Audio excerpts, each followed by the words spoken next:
remaja semua, apa kabar? Sehat? Bersyukur kepada Tuhan yang baik karena di tengah era pandemi COVID-19 kita semua masih diberikan kekuatan, kesehatan sebagai anak laki-laki, anak perempuan usia remaja untuk nantiasa terus percaya pada Tuhan. Nah, hari ini dalam kelas belajar kita, tema yang akan menuntun kita minggu ini adalah Just War atau perang yang adil. Dan sebelum kita memulainya, mari kita berdoa. Tuhan yang baik, terima kasih karena Engkau sudah menyertai dan memelihara kami sebagai anak-anak remaja. Dalam masa remaja kami percaya bahwa Tuhan tidak pernah meninggalkan kami. Dan hari ini kami akan belajar tentang kebenaran firman-Mu. Tuhan tolong kami agar kami mampu mengingatnya dan melaksanakan hal-hal yang baik. Dengan demikian orang melihat hidup kami sebagai firman yang hidup melalui ucapan, pikiran, dan perkataan kami. Demi Kristus Yesus, sahabat para remaja, kami datang dan berdoa kepadamu. Amin.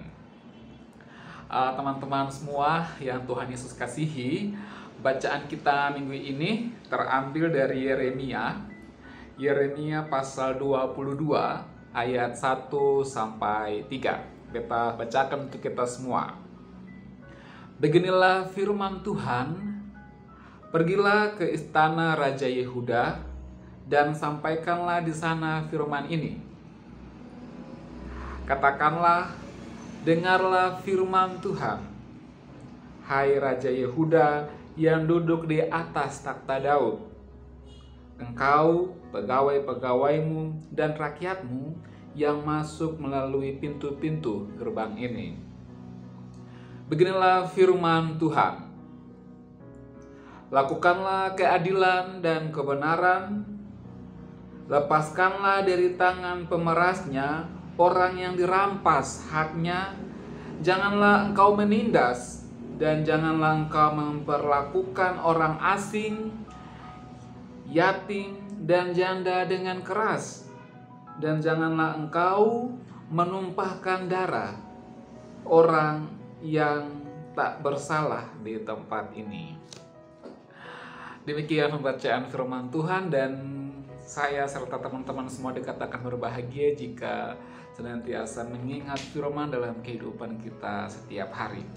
Teman-teman, hari ini kita mendengar tema tadi, Just War atau perang yang adil.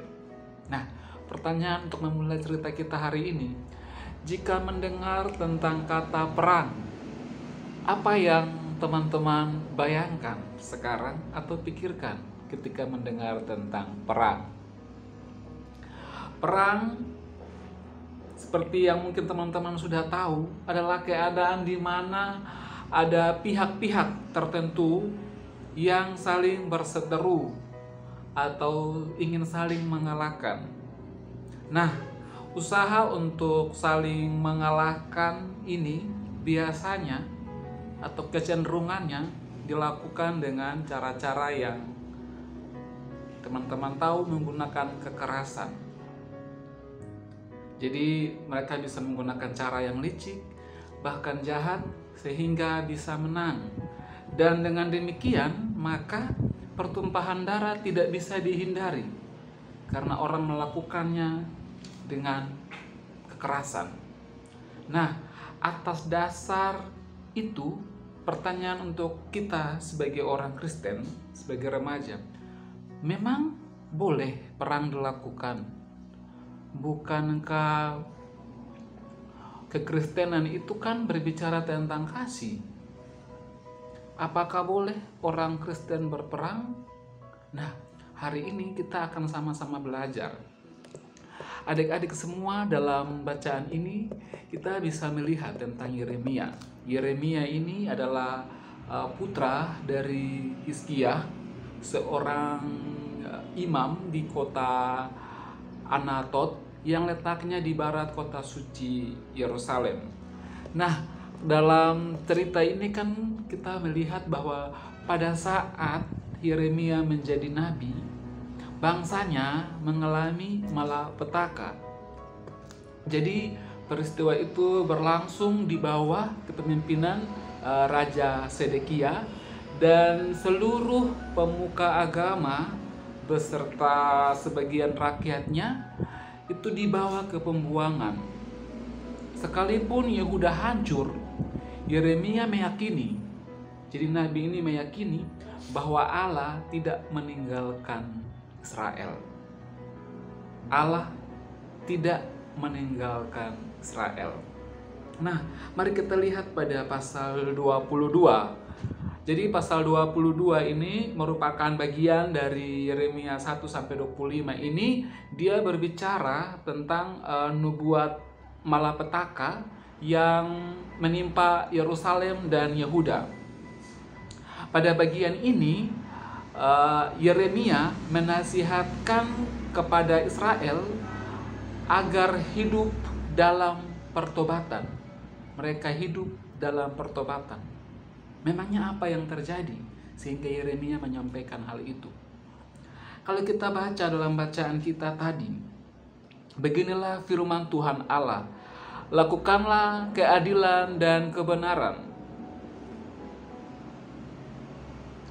Dan dalam bacaan ini jelas bahwa lepaskanlah dari tangan pemerasnya orang yang dirampas haknya. Janganlah engkau menindas dan janganlah engkau memperlakukan orang asing, yatim, janda dengan keras, dan janganlah engkau menumpahkan darah kepada yang tak bersalah. Nah, ini merupakan janji atau nubuat yang disampaikan Yeremia kepada mereka untuk mereka itu bertobat. Karena kalau mereka tidak bertobat, Tuhan akan mengizinkan bangsa-bangsa lain untuk menyerang mereka dan mereka akan dikalahkan. Nah, pertobatan orang Israel ini yang Tuhan mau itu adalah mereka harus.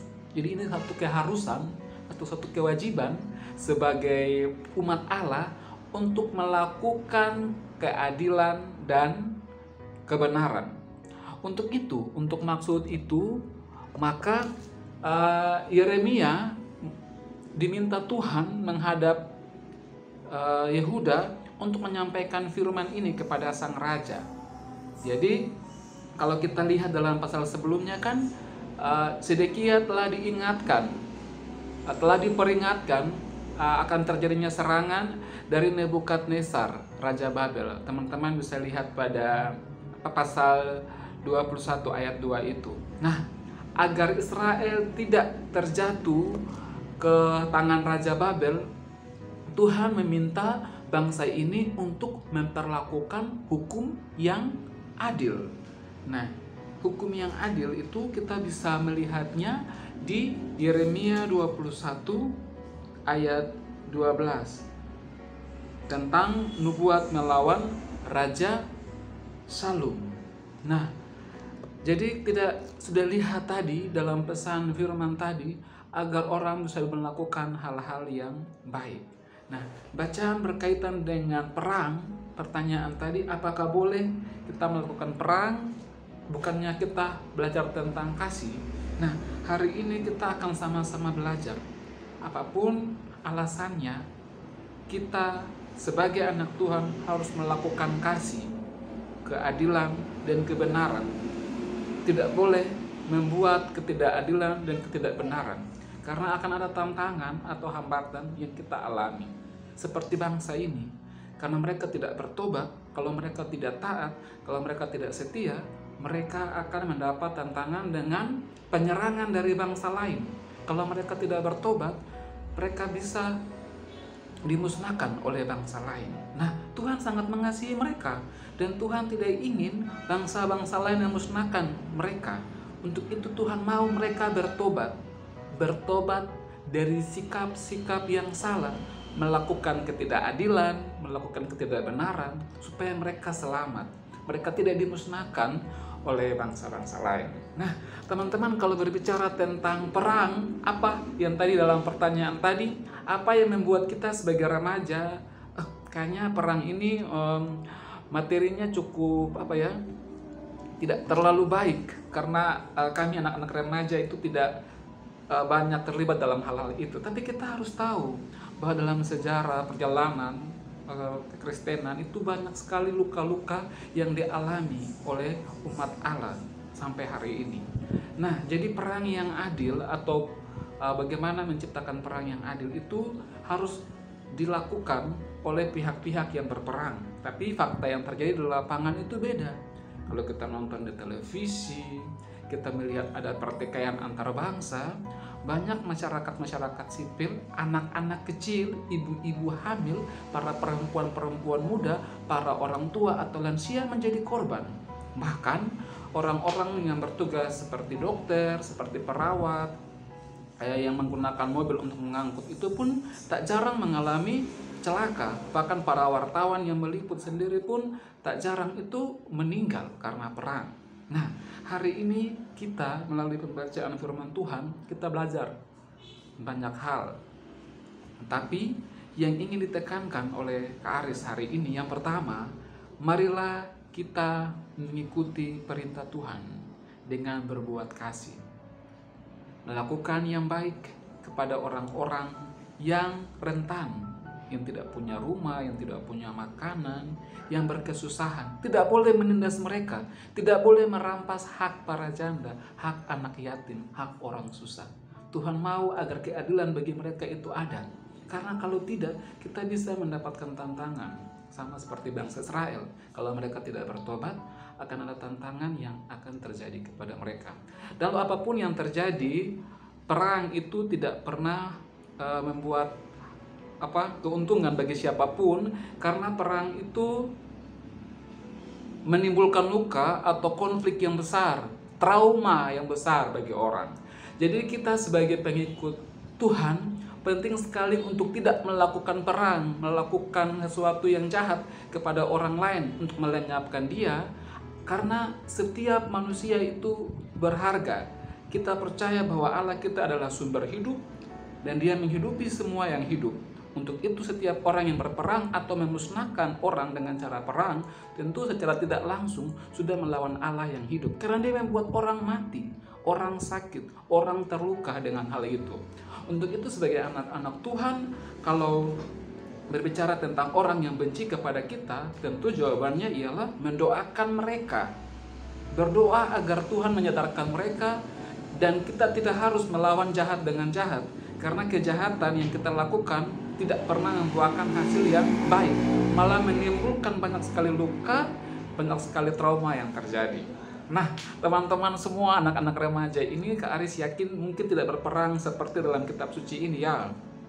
Tapi kita dalam usia remaja kita sekarang, kita sering menggunakan media sosial. Kalau Tuhan berkata bahwa harus bertobat, mungkin menurut Kak Aris, pertobatan yang kita lakukan adalah bagaimana kita berperang melawan nafsu dalam diri kita, roh kedagingan dalam diri kita. Ketika kita sekolah online, kita menggunakan media sosial untuk mencari tugas, untuk melihat informasi-informasi, tapi media sosial itu menampilkan banyak hal yang bisa merugikan kita. Pornografi, video porno, gambar-gambar, atau teks-teks, bahkan konten-konten humor yang berisi barang-barang yang bisa merusak pikiran kita karena penuh dengan hal-hal yang bisa membuat pikiran kita terus berpikir tentang hal-hal seperti itu. Jadi menurut Kak Aris, kalau bangsa Israel harus bertobat, kita sebagai remaja pun harus bertobat, mengendalikan diri. Media sosial itu baik, kita pakai dengan baik. Tapi kalau kita pakai salah, kita bisa ketergantungan. Video porno, gambar porno, atau kalimat-kalimat yang berkaitan dengan itu. Dan Tuhan mau kita tidak seperti itu. Kita bisa menggunakan media sosial dengan baik.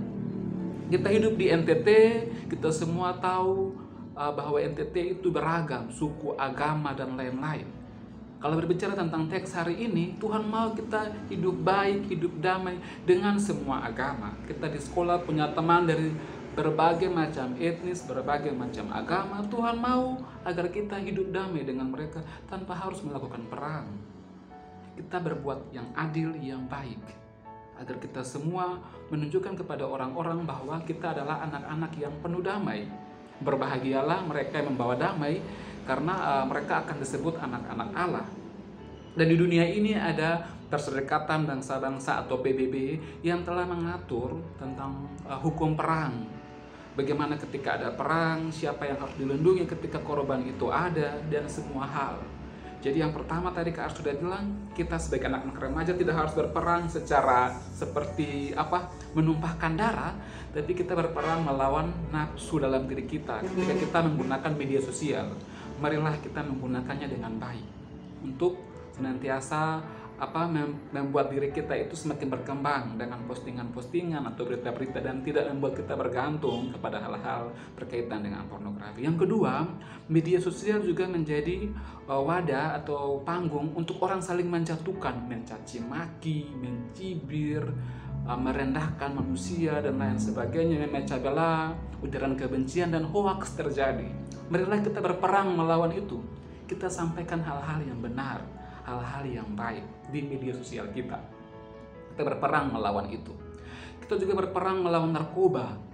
Anak-anak muda sekarang banyak yang ketergantungan dengan narkoba. Marilah kita berperang melawan itu, berperang melawan seks bebas. Kita berperang melawan virus HIV/AIDS. Kita berperang melawan kemiskinan. Kita berperang melawan kerusakan lingkungan hidup akibat sampah plastik. Kita berperang melawan itu semua, karena yang Tuhan sudah ciptakan itu semua baik, semua indah. Dan marilah kita bertobat kalau kita melihat sikap hidup kita itu masih membuat orang lain terluka. Jadi perang itu kan, dia itu kan menghilangkan kedamaian. Jadi ketika perang ada, yang ada adalah ketidakdamaian, begitu. Nah, Tuhan mau kita sebagai remaja Kristen, bacaan ini menurut Kak Aris menyadarkan kita harus bertobat. Kalau kita lihat ada ketidakadilan, ketidakbenaran, kita bisa buat hal-hal yang baik. Dengan hal-hal yang sangat sederhana, kita mendoakan orang yang jahat kepada kita, memfitnah kita. Karena kita adalah orang yang dihidupi dengan nafas Allah, roh. Kita hidup karena roh Allah yang menghidupi kita. Dan roh Allah itu roh yang penuh kasih. Allah itu sumber kasih. Nah, kalau kita bilang kita anak-anak Allah, kita harus saling mengasihi, menyayangi satu dengan yang lain. Apalagi kan sekarang sedang COVID. Itu bagaimana kita saling memperhatikan, walaupun jarang bertemu, kita bisa memberikan doa melalui video call di WA, pesan di chat, berkata yang baik kepada teman, memberi semangat kepada yang sedang sekolah. Karena kan banyak yang bergumul dengan tidak ada paket internet, tidak bisa sekolah, mereka stres, mereka pusing. Ada juga yang bergumul dengan kebutuhan hidup yang susah. Kita sebagai remaja Kristen berdoa untuk pemimpin bangsa kita, presiden, gubernur, dan orang-orang yang bertugas agar penuntasan COVID ini bisa selesai. Tapi itu sekali lagi firman hari ini berbicara kepada kita agar keadilan, kebenaran untuk orang-orang kecil itu harus diperhatikan. Jadi perang yang dimaksudkan di sini memang seperti itu, tapi yang Kak Aris mau melalui pembacaan firman Tuhan hari ini, marilah kita berperang melawan hal-hal buruk dalam diri kita maupun di luar diri kita. Karena kita adalah anak-anak Allah yang penuh dengan kasih. Allah adalah kasih. Kalau kita menyembah Dia sebagai Tuhan kita yang kita junjung, maka kita pun harus hidup dalam kasih. Tidak boleh perang, karena perang itu menimbulkan banyak sekali luka. Seperti itu. Jadi dalam minggu ini kita ingat ya, Tuhan mau kita bertobat, berbuat hal yang baik, berbuat hal yang adil, yang benar. Jangan sampai kita seperti bangsa Israel. Kalau mereka tidak bertobat, mereka bisa mendapatkan tangan, diserang oleh bangsa lain, dihancurkan oleh bangsa lain. Nah, kita tidak boleh seperti itu. Tuhan mau kita hidup dalam baik, dalam adil, dalam kesejahteraan, dalam kedamaian. Jadi teman-teman semua, ingatlah bahwa apapun alasannya, kita tidak bisa menyelesaikan masalah dengan kekerasan. Kita tidak bisa menyelesaikan apapun dengan kekerasan. Yang kita bisa lakukan ialah doa, kerja keras, dan senantiasa percaya bahwa Tuhan tidak akan pernah memberikan kita cobaan melampaui kekuatan kita Untuk itu ketika ada sesuatu yang menentang kita, tidak harus selalu dilakukan dengan cara-cara yang keras, dengan cara-cara yang merugikan orang lain, bahkan merugikan diri kita sendiri. Jadi just word perang yang adil itu dalam konteks bacaan ini. Tapi sebagai remaja, marilah kita mendoakan bangsa kita agar damai, karena kita plural, majemuk, banyak agama, banyak suku, banyak hal-hal yang berbeda, tapi Bhinneka Tunggal Ika, kita semua satu. Tidak boleh ada perang karena perbedaan itu yang kita maknai keistimewaan semua orang yang berbeda. Demikian cerita hari ini. Marilah kita yang bawa damai, karena kita adalah anak-anak dari Sang Damai. Tuhan memberkati kita semua, dan mari kita menutupnya dengan doa.